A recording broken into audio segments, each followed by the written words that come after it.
أهلا بكم متابعي قناة ملوك الدواجن.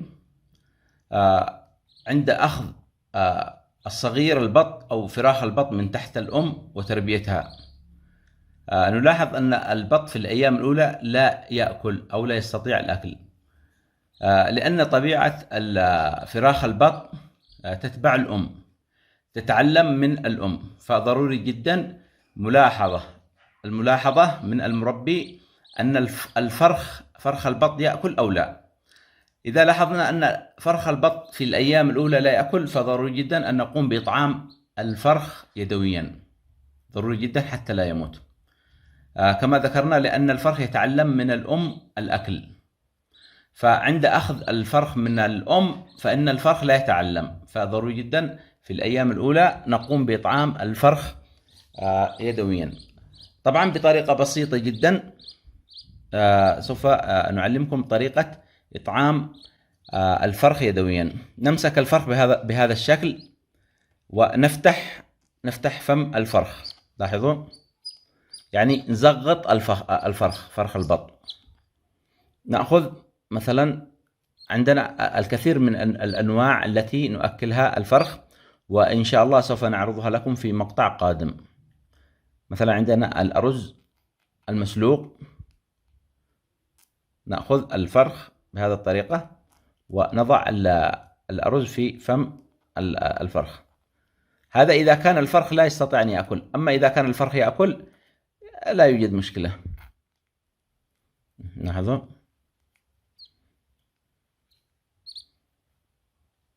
طبعا إذا تركنا الفرخ بدون أكل فترة أيام، نلاحظ أن الفرخ يبدأ يمرض ويموت.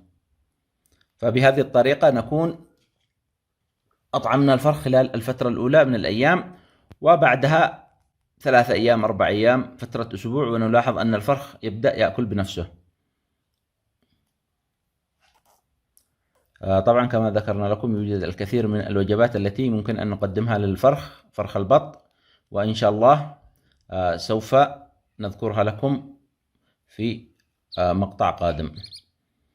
طبعا عندي هذا الفرخ ما شاء الله تبارك الله يأكل بشكل طبيعي، ولكن حبيت أن أشرح لكم فقط، لأن الكثير يشتكي من هذه المشكلة، هي أن الفرخ في الأيام الأولى لا يأكل، ويبدأ الفرخ يعني يمرض ويموت بسبب سوء التغذية. فيجب الانتباه لهذه النقطة، هذه النقطة المهمة جدا. لاحظوا أيضا عندنا هذه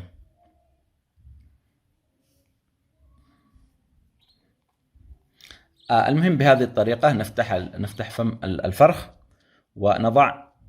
ندخل الأكل داخل الفم بهذا الشكل.